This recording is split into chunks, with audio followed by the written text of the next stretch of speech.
I think that the juice is in the journey. I think people are too worried about the success at the end of the road, and they miss the whole journey. And so instead of just worrying about what if I don't succeed or what if I do succeed, just step out of your comfort zone, one step at a time, and enjoy the ride. And actually just remember while you're sitting on that couch that the last man in a race still beats the man on the couch. Do you need encouragement to turn tragedies into your own triumphant life story? If so, this podcast is for you. Listen to powerful guests who have persevered through challenges so you can gain strength to build your championship life. The host of Professor of Perseverance podcast, Dr. James Perdue. Hey, come on in today. Let's get some fired up. Get fired up, right? Fired up. Get some motivation, inspiration, encouragement. Letting some people know that, when something happens in life, we can still have a good life. All right. We're going to have an unexpected tragedy, unexpected circumstances, but we can learn how to deal with it, have a good life. Hey, today our guest is going to, she helps listeners, other people, move beyond their fears. We all have fears, and disempowering beliefs to live their best life is what you try to help people with. Welcome to the show, Nancy Pickard. Thank you. Thanks for having me. Oh, thank you for coming on. As they say, thank you for sharing your valuable time with us, because we know that time is valuable. And thank you for being here and going and, persevering with us. My pleasure.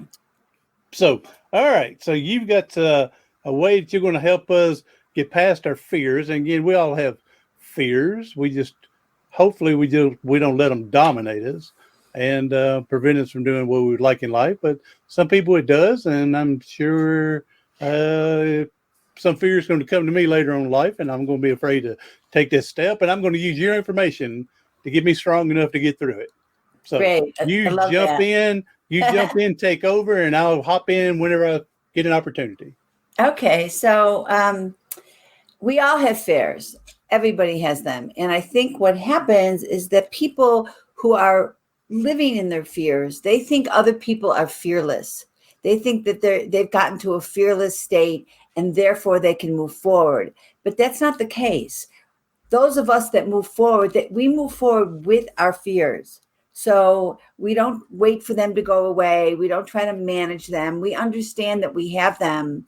But really, it's our inner child inside, things that happened in our childhood, disempowering beliefs, fears that we have, fear of success, fear of failure, fear of looking stupid, fear of feeling shame, fear of not being enough, fear of not being chosen. All of these fears are deep-seated from our childhood, and they keep us playing small. So the first thing you have to do is really embrace that the universe has your back and everything happens for a reason, especially those of us who have had tragedies, who have loss, who are suffering. You have to know that you can't see the big picture, but there is a big picture, and that the evolution of our soul on earth this time around, we have lessons to learn and we have different paths to take. And just because we can't see our way out of a situation in the moment doesn't mean that there isn't a way out and that we're not going to come on the other side of it. So for me as a coach, I love helping people who are stuck because it's their own fears that are keeping them that way, and it's unnecessary. They can learn through taking small steps, little tiny steps outside their comfort zone, one by one, and being accountable and being successful in these tiny little steps outside their comfort zone so that they can learn to trust themselves. It's really not about trusting anybody else. It's about learning that, you know what? You can trust yourself. You can do big things. You can do hard things. And even if life has got you down in the moment, there's going to be other moments and you can pull yourself out. It's a choice. So I'll start with that in case you want to add something. I feel like I'm going. Oh, you're doing great. Yeah, you're going to jump in when possible. Here's what I don't understand. I mean, I understand the fear of being the last person picked on the basketball team, because then people think I'm bad and pitiful. I can't play. Okay, I understand. I grew up in a certain area. I don't want to rock the boat to try stuff. I understand. But you mentioned this early on, and this is what I really don't understand. Is people that are fearful of success. Mm. Again, they haven't been there much or if any in life. So again, they don't want to rock the boat. So they can't imagine, what if I do better and get better and where could I be? And then they're afraid because of it may be all taken away. Well, there's so many levels and so many layers to fear of success. You could have the fear, you could have a belief from your childhood that you should not outshine your family, or you shouldn't outshine your loved ones. Or you could have a fear, if I'm successful, people will leave me, or my partner that won't work for my partner. I can't outshine my partner. So that's one way. I happen to have a lot of clients who have had great success in their life, and now they're afraid. Because well, what if I'm a one-trick pony? What if I can't do that again? I mean, I've had some really famous, I had one client who literally started one of the biggest family games in, not Monopoly, but a really big game like that. And he loves it, and it's made him very successful and made a lot of money and made a lot of people happy. But he's like, well, okay, what? I don't want that to be all that defines me. And yet at the same time, he's worried. He's stuck. He can't, his creative juices will not allow him to move forward from fear that, well, maybe that is all I've got. So, I can understand the one trick pony.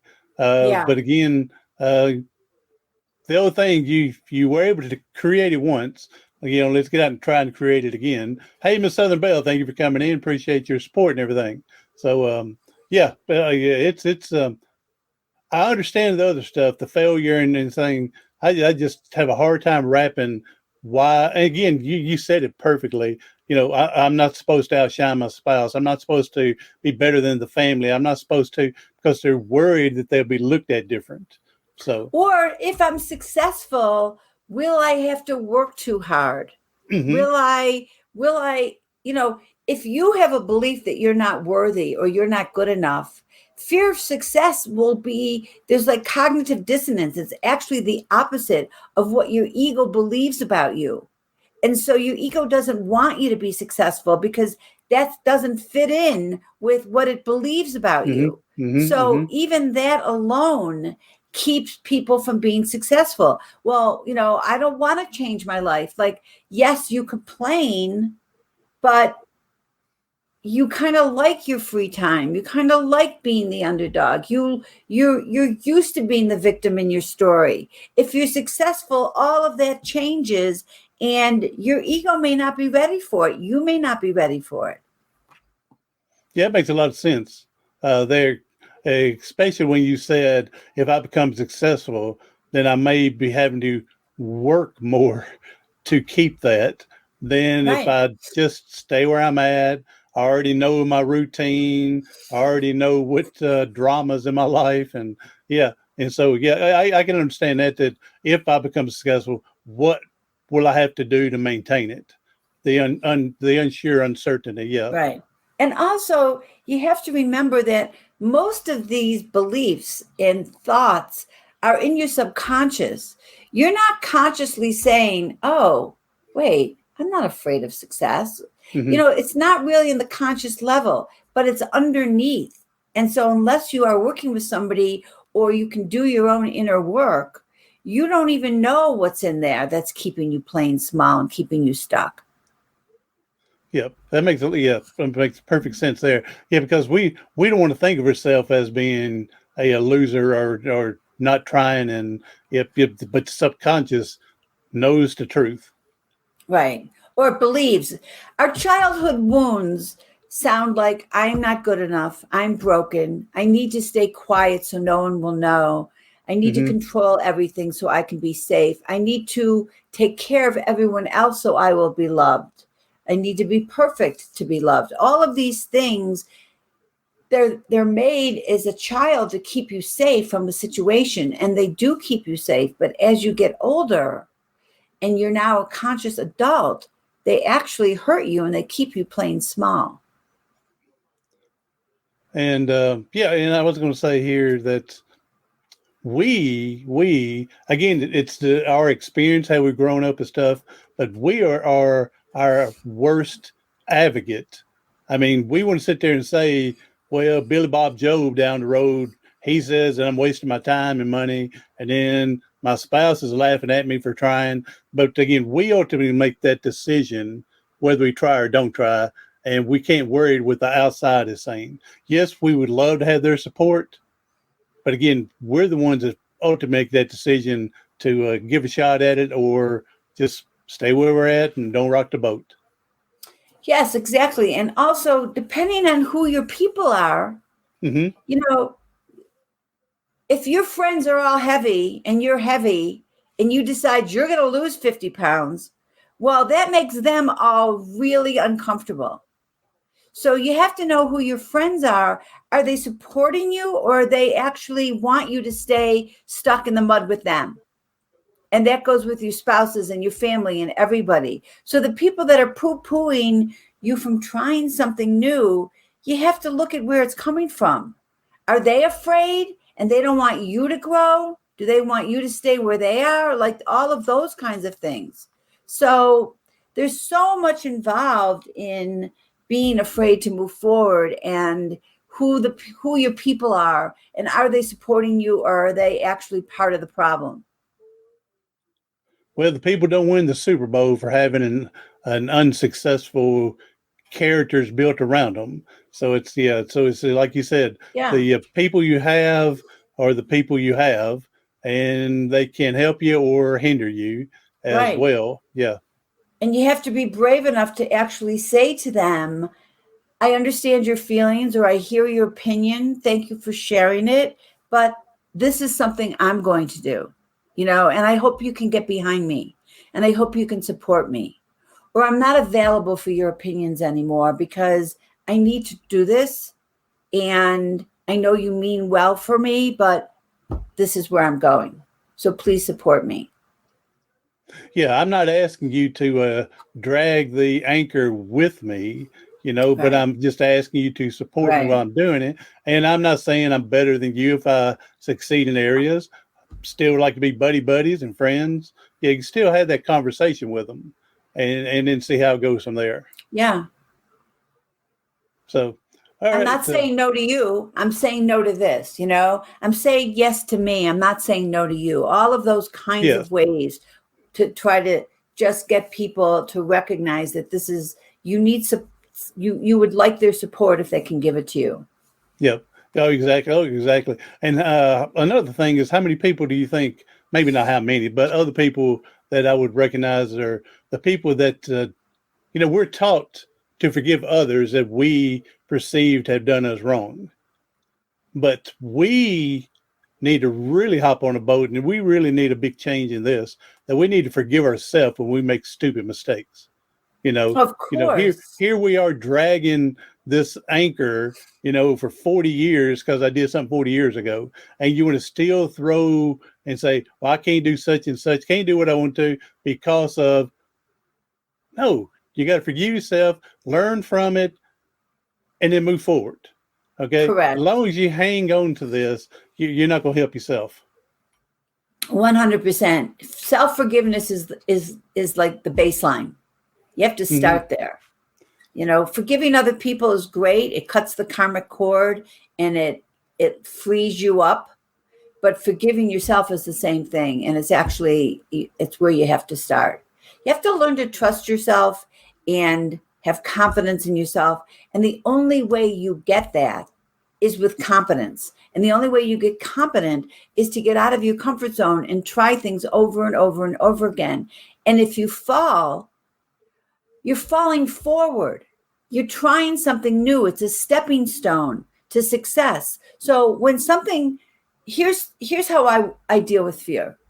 And this doesn't work for everybody, but it certainly works for me. Mm-hmm. If there's something I'm afraid to do, I know I have to do it.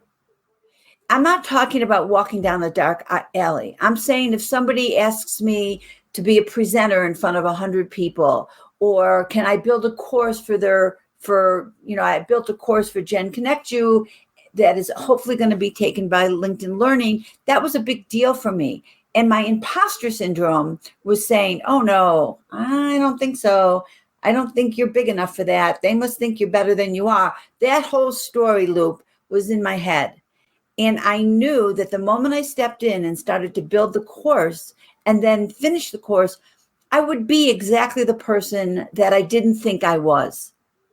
And all it took was me stepping in. And then the next time somebody would ask me to do something, I would say, oh, right. I know that if I step in, I'll be able to do it.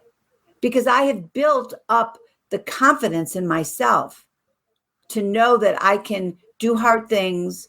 And if I don't know how to do something, I know who to ask. I can find out who to ask. It's not always how, but who.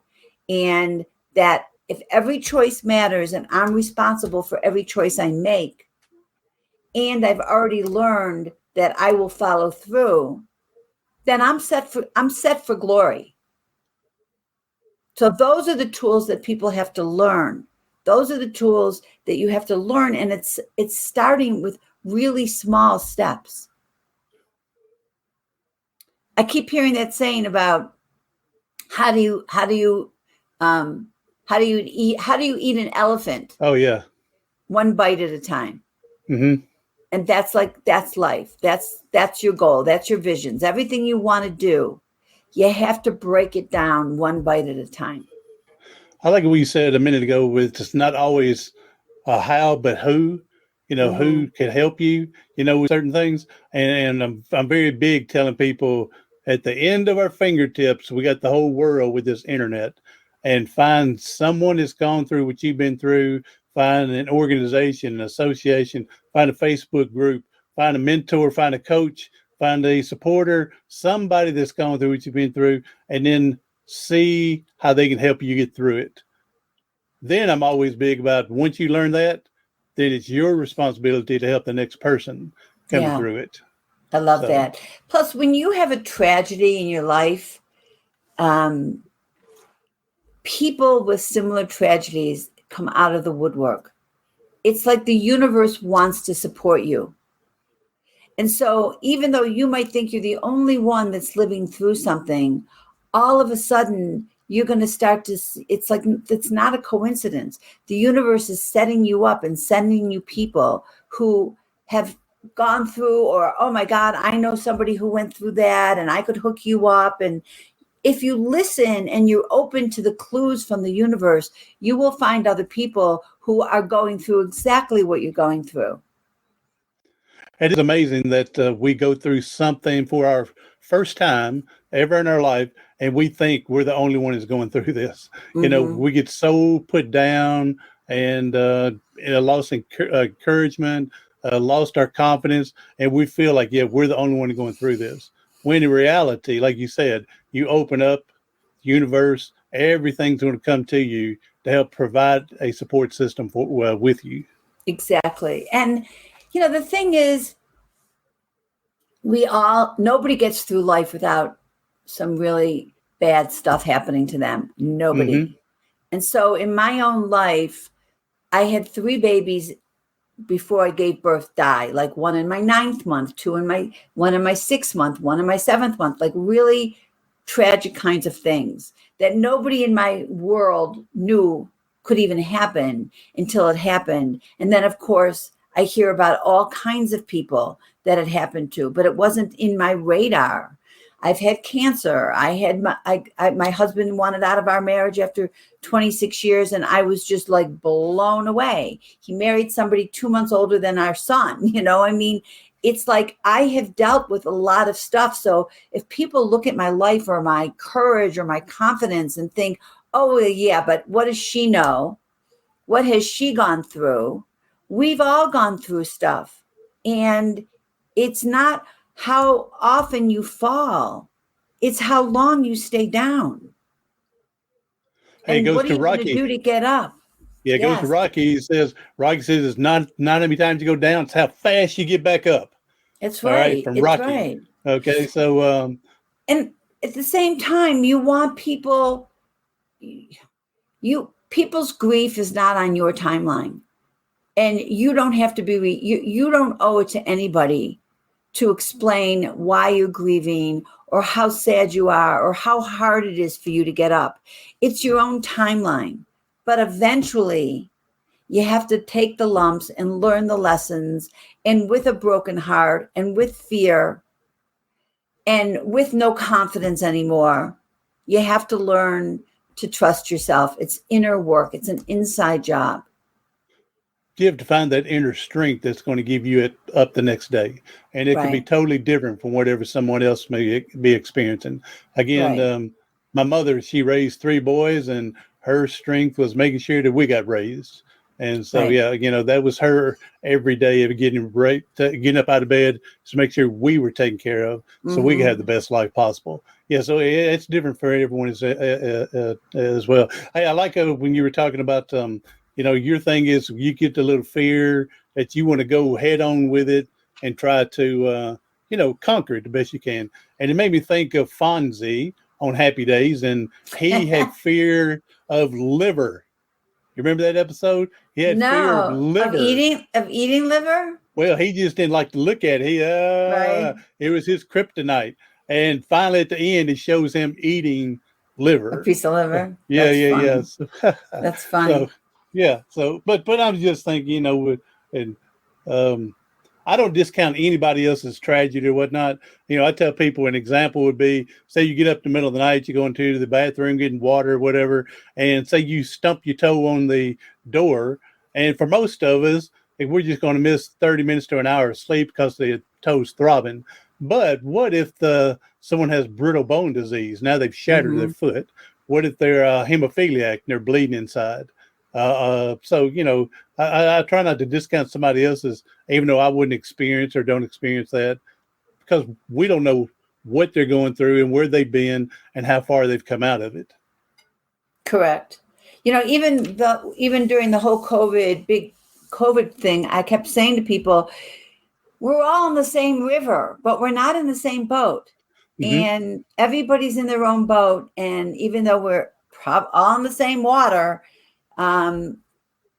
everyone's got their own experiences and everyone has their own outcome and everyone has the same resiliency or lack of to be able to move forward. And so,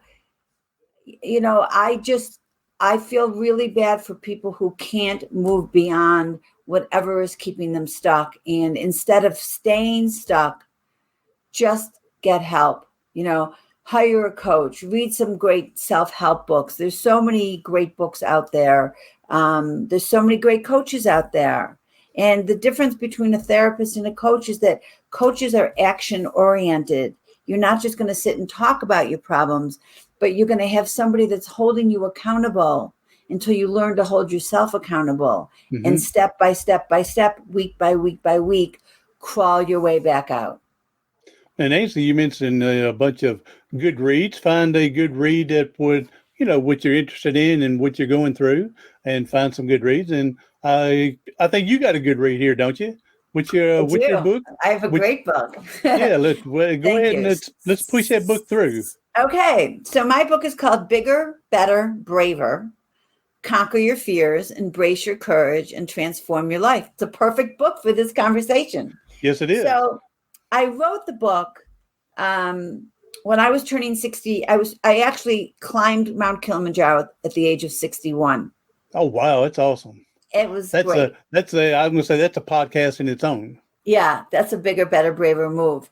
And for a lot of reasons, because I had a fear of, I had a shadow belief that I wasn't safe alone. So actually traveling alone and doing all these things, that was part of me conquering my disempowering belief. Once I uncovered it, I know, Mm-hmm. well, no, I'm an adult now and I no longer need that belief. So you take action steps to get rid of it. And some of my action steps were really big. And so I wrote this book about like, what's your Kilimanjaro? Because you don't have to climb 19,000 feet to have a goal or a vision that you're just not able to attain.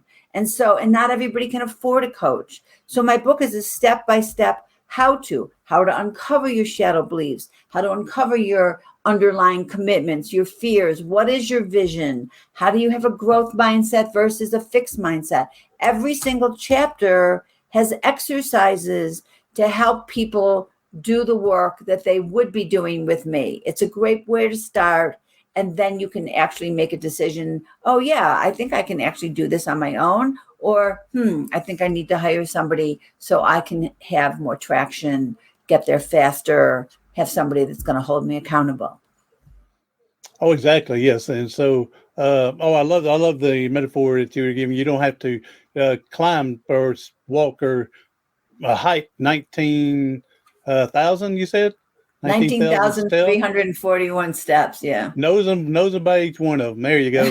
Yeah, but it doesn't have to be the 19,000 plus. It's just getting out of bed and starting the new day to make it better than yesterday. Yeah. So that's awesome. I like the title of your book and everything. So thank you. You're welcome. Yes. All right. Well, you've been amazing and everything. Boy, I've learned a lot in this short period. We may have to grab you on a different one so we can elaborate even a little more. So okay. You're all right. Nancy, I'm going to tell you right now, you're all right. Okay. Thank you. Especially you're all right. You're up. That's nice to hear early in the morning. Well, I was going to say, with you getting up a little earlier in the morning than I did with our time zone, but you have done great. I would love to be in your area to do the hiking part later on today. That's great. Yeah. I would love to do that. So, all right, Nancy. So, I appreciate you being here. Go and tell everybody your website, how to get hold of your book, how to get hold of you if they want to talk about coaching, any other social media, how people can just get to you.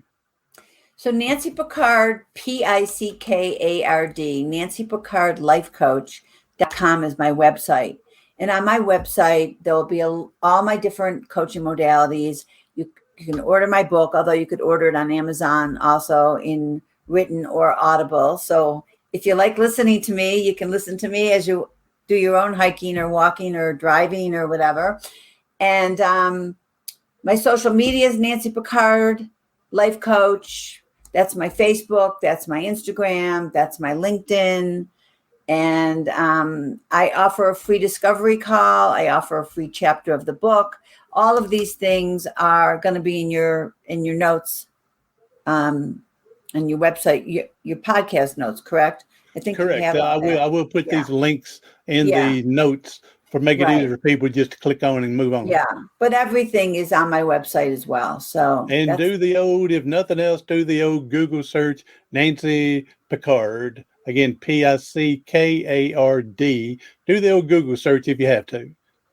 But I will have these links in the notes to make it easier for people to get onto us. So, Nancy, you've been a blessing this morning. You made me realize things a little different this morning as well. And so I appreciate you coming on. And, those things, once the stuff's on the internet, it's there to stay. So just think 100 years from now, somebody's going to find this and going to say, Nancy, and then you're going to give some help to someone and have no clue again. I don't think I'll be here 100 years from now. I mean, they'll listen to the they'll find podcast. This on the internet. Oh, yeah. Yes, there we they'll go. Find it. Yeah. They say once it's on the net, it's there forever. It's forever. So that's what I'm saying. So 100 years from now, someone's going to do a Google search, and all of a sudden this is going to pop up, and they're going to say, "What the crap is this?" Okay, right. It's because it's so old. By the time 100 years gets here. So, yeah. Well, Nancy, you've been a blessing this morning. Thank you again. Hey, if you can leave us with a positive thought, because we know that there are people hurting and struggling. And if you can give them one piece of nugget to help them get through today, that'd be awesome. Yeah, I think that the juice is in the journey. I think people are too worried about the success at the end of the road, and they miss the whole journey. And so instead of just worrying about what if I don't succeed or what if I do succeed, just step out of your comfort zone, one step at a time, and enjoy the ride. And actually just remember while you're sitting on that couch that the last man in a race still beats the man on the couch. There you go. That's right. So I'm definitely the last man in the race. So, but you're still in the race. That's right. You put that one foot in front of the other and go for it. So, all right. Awesome, Nancy. You've been up. Yeah, I'm glad we both got up early for this one. So, Great, thank you. So, all right. Well, you enjoy your hike later on today, and everyone else. Say thank you. Share this out to someone needs some help. They need a big boost in confidence and get an idea on how to move forward in life and get her Nancy's book and go for there. Again, I'll put this stuff in the link at the below. Hey, thank you for coming in. I'm Dr. James Purdue, the Professor of Perseverance. Thank you for listening to the Professor of Perseverance podcast. Do something today, tomorrow, something next week that's going to help you persevere past your paralysis. Thanks for listening to the Professor of Perseverance podcast for motivation, inspiration, and encouragement. For more information, go to Facebook at Professor of Perseverance. Visit the website at professorofperseverance.com and view the YouTube channel, Dr. James Purdue, Professor of Perseverance.